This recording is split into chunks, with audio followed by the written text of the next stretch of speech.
সেই অধিকারটি ফিরিয়ে দেওয়া।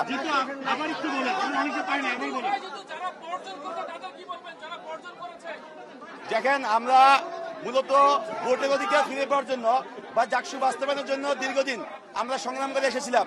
2013 সালে একবার জাকসু হওয়ার কথা ছিল, কিন্তু তখন তৎকালীন যে সরকার ছিল সেই সরকার জাকসুটি বাস্তবায়ন হতে দেয়নি। 2019-এ এসেও কিন্তু আরেকবার যখন ডাকসু হয়, ডাকসু হওয়ার পর আমাদের জাকসু হওয়ার জন্য সমস্ত প্রস্তুতি গ্রহণ করা হয়েছিল। তখন যে তৎকালীন সরকার ছিল তারা কিন্তু সেই জাকসুটি বাস্তবায়ন করা যায় না। তো 2024-এর গণঅভ্যুত্থান পরবর্তী সময় এসে আমরা আমাদের 32 বছরের যেই চাওয়া ছিল, পাওয়া ছিল, সেটাকে আমরা বাস্তবায়নের জন্য 5ই আগস্ট পর থেকে গতদিনের মধ্যে আমাদের সর্বোচ্চ ফাট দেওয়া লাগছে এবং আজকে জাকসুর ফলাফল অফিসিয়ালি ঘোষণার মাধ্যমে আমরা আমাদের সেই 33 বছরের যে চাওয়া ছিল সেই চাওয়াকে পূর্ণ করতে পারছি ইনশাআল্লাহ। একটা মিক্স প্যানেল হলো, সবাই মিলে কি একসাথে কাজ করতে পারবেন? আমাদের কথা হলো যে নির্বাচনে অংশ নেওয়ার জন্য হয়তো অনেকগুলো প্যানেল হয়েছে, অনেক প্যানেল থেকে হয়তো এখানে নির্বাচিত হয়েছে। ইসলামী ছাত্র শিবির থেকে এই প্যানেল এই 25টি পদের মধ্যে সর্বোচ্চ সংখ্যক তারা পদে জয়ী হয়েছে। আমার প্রথম কাজ থাকবে যে যারাই নির্বাচিত হচ্ছে সবাইকে নিয়ে দলমত সকলকে নিয়ে একসাথে একটা ইনক্লুসিভ জাহাঙ্গীরনগর বিশ্ববিদ্যালয় গড়ে তোলা।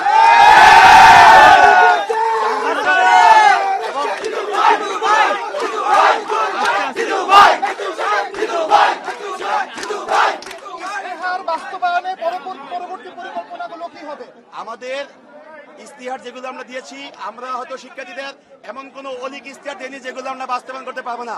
আমাদের শিক্ষার্থীদের চাওয়া পাই হলো আমাদের ইস্তিহার। জাহাঙ্গীরনগর বিশ্ববিদ্যালয়ের শিক্ষার্থীরা যে সকল অধিকারগুলো থেকে দীর্ঘদিন বঞ্চিত ছিল, আমাদের প্রথম কাজ থাকবে জাহাঙ্গীরনগর বিশ্ববিদ্যালয়ের শিক্ষার্থীদের সে সকল অধিকারগুলো কি বাস্তবায়িত করা।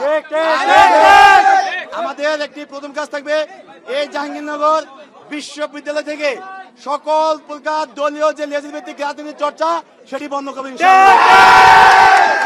আমরা দেখেছি যে দলীয় লেজভিত্তিক রাজনীতির চর্চার ফলে শিক্ষার্থীদের একাডেমিক লাইফ কিভাবে ক্ষতিগ্রস্ত হয়।